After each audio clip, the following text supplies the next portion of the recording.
Share and subscribe my channel. यह वारदात कुछ 10 साल पहले की है। नागांव में अपने परिवार के साथ काया नामक लड़की रहती थी। वो 16 साल की स्कूल पढ़ने वाली युवती, जिसके बचपन से ही आकर्षित रूप की चर्चा गांव भर में थी। गांव के कई मर्द काया की सुंदरता को देख मोहित हो जाते। उसका जवान हुस्न, नीली आंखें और गोरा रंग देखकर मर्दों की बुरी नज़र अक्सर उस पर रहती। एक दिन जब काया स्कूल से घर को लौट रही थी, तब गांव के 4 आदमियों ने उसे अगवा कर लिया। अक्सर काया के आने जाने का समय उनको पता होता। वो 4 आदमी काया को एक छोटे से घर में ले गए और वहां 4 दिनों तक लगातार उसका रेप किया। 4 दिनों तक उन चारों ने काया को बहुत नोचा और उस पर अत्याचार भी किए। 5वें दिन तड़पते हुए काया ने दम तोड़ दिया। उन 4 आदमियों ने काया की लाश को उसी घर में जला दिया और उस घर को बंद कर दिया। गांव में किसी को पता भी नहीं चला इस दुर्घटना का। काया की लाश जलकर राख हो गई। अगले दिन काया की आत्मा एक भयानक रूप लेकर अपने कातिलों से बदला लेने गांव में आकर अपने उन 4 कातिलों को मार डालती है। इतने पर भी काया की आत्मा नहीं रुकती। वो गांव वालों को भी अपनी मौत का जिम्मेदार समझती थी, क्योंकि गांव में किसी ने भी उसके गुमशुदा होने पर कुछ नहीं किया। आधी रात को जैसे जोर से रोना और हंसना, बम्बू की लकड़ियों का कटकर गिरना, पायल की आवाज़ और घरों की छतों पर पत्थर फेंकना, यह सब काया की आत्मा का आतंक था। गांव वालों ने तांत्रिक को बुलाया और तांत्रिक ने उसी घर में जहां काया की मौत हुई थी, वहां जाकर मंत्र तंत्र फूके और काया की आत्मा को वश में किया। तांत्रिक ने एक अभिमंत्रित कील उस घर की एक दीवार पर ठोक दी, जिससे काया की आत्मा उस घर में कैद हो गई। तांत्रिक ने गांव में सबको इस शापित घर से दूर रहने की चेतावनी दी। काफी सालों तक काया के आतंक से गांव मुक्त रहा। फिर एक दिन 2 सैनिक फैसल और किशन अपनी आर्मी की ट्रेनिंग खत्म करके अपने घर वापस जा रहे थे। रास्ते में नागांव से गुजरते हुए उनकी जीप अचानक उसी शापित घर के बाहर बदकिस्मती से बंद पड़ जाती है। फैसल ने किशन से कहा, रात बहुत हो चुकी है और दूर दूर तक कोई गांव वाला नहीं दिखाई दे रहा। किशन ने जवाब दिया, हाँ यार फैसल, इतनी रात को कौन हमारी मदद करने आएगा। वो दोनों बात कर ही रहे थे कि एक बूढ़ा आदमी हाथ में लाठी लेकर उनके सामने से गुजर रहा था। वो अपनी ही धुन में चला जा रहा था। किशन ने उस बूढ़े आदमी को रोका और कहा, अरे चाचा, यहाँ कोई कार मैकेनिक मिलेगा। बूढ़े की नज़र उस घर पर पड़ती है और डरते हुए बोला, यहाँ से जाओ जल्दी, इस घर के सामने मत खड़े रहो। यह कहकर बूढ़ा तेजी से चलने लगा। फैसल और किशन यह देख हैरान हुए। किशन ने कहा, अरे इनको क्या हो गया, मैकेनिक का तो बताया नहीं और ऐसे ही चले गए।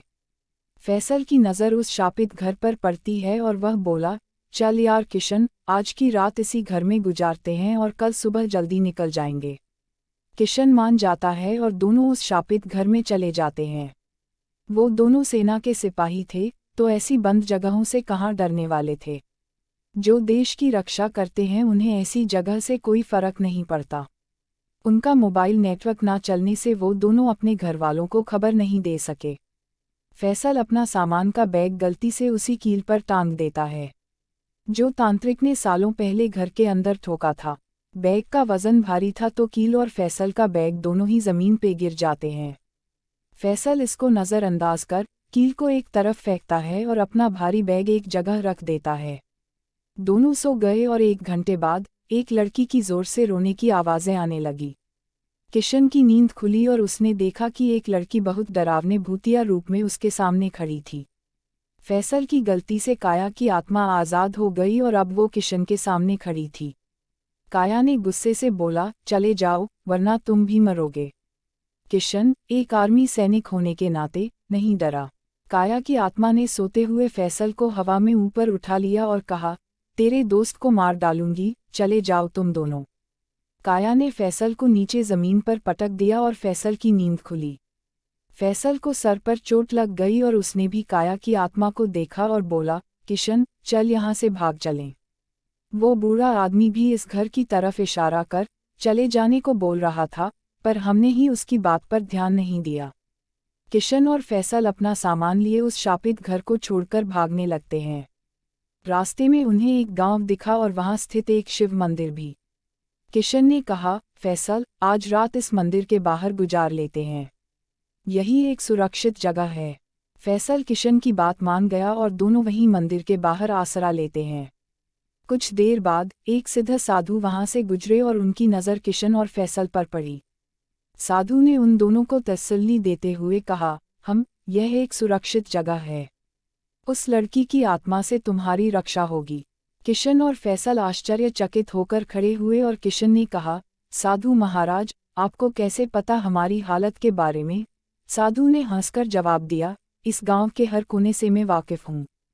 तुम दोनों की यह दुर्दशा की और क्या वजह हो सकती है? किशन और फैसल अनजान थे कि कुछ दिन पहले ही एक सिद्ध साधु नागांव के शिव मंदिर में आए। काले जादू से पीड़ित लोगों की मदद और अपनी सिद्धियों से वो अतृप्त आत्मा को मुक्ति दिलाते थे। इसलिए उन दोनों की हालत साधु देखते ही पहचान गए। किशन और फैसल ने अपने साथ हुई भूतिया घटना के बारे में साधु को सब बताया। साधु ने सब सुनकर कहा, तुम दोनों इस नागांव के भूतिया किस्सों से अनजान हो। तुम्हारा भूत प्रेतों से कभी सामना नहीं हुआ, इसलिए उस घर में चले गए। तुम दोनों अभी मेरे साथ उस घर में चलो, क्योंकि ऐसी आत्माएं इतनी आसानी से पीछा नहीं छोड़ती। फैसल, किशन और साधु उस घर में जाते हैं। घर के अंदर जाते ही साधु की नज़र ज़मीन पे गिरे उस कील पर गई। उस कील को हाथ में लेकर साधु ने अपने दिव्य दृष्टि से कील और उस आत्मा का रहस्य पता लगाया। फैसल ने कहा, अरे, यह तो वही कील है जिस पर मैंने अपने भारी बैग टांगा था और वजन के कारण ही कील और बैग ज़मीन पर गिर गए। साधु ने कहा, यही तो गलत हुआ और वो आत्मा आज़ाद हो गई। इस कील ने उसे इस घर में बांध रखा था। यह एक शापित घर है और इस शापित घर में कैद आत्मा का नाम है काया। साधु ने उस शापित घर और काया की दर्दनाक कहानी किशन और फैसल को सुनाई। किशन और फैसल सुनकर बहुत दुखी हुए। किशन ने साधु से पूछा, तो अब क्या किया जाए साधु महाराज? साधु ने जवाब दिया, एक उपाय है। फैसल ने कहा, आप जो कहो साधु महाराज, अब तो हम भी उस लड़की की आत्मा को मुक्ति दिलाना चाहते हैं। साधु ने कहा, जब किसी इंसान के मरने के बाद अगर उसके अंतिम विधि या श्राद्ध के पूरे नियम ना किए हों तो उसकी आत्मा भटकती है और यह तो नाबालिग लड़की की आत्मा है। इससे पहले कि काया आतंक मचाए, उसके शरीर की राख और हड्डियां इसी घर में है, उन्हें ढूंढो और इस खाली कलश में डाल दो और यह गंगा जल भी उसकी राख पर छिड़क कर बंद कर देना। साधु ने खाली कलश किशन को दिया और गंगा जल वाला कलश फैसल को। किशन और फैसल अपने मोबाइल की टॉर्च लाइट चालू कर काया की राख ढूंढने लगे और दूसरी तरफ काया की आत्मा गांव में फिर से तबाही शुरू कर देती है।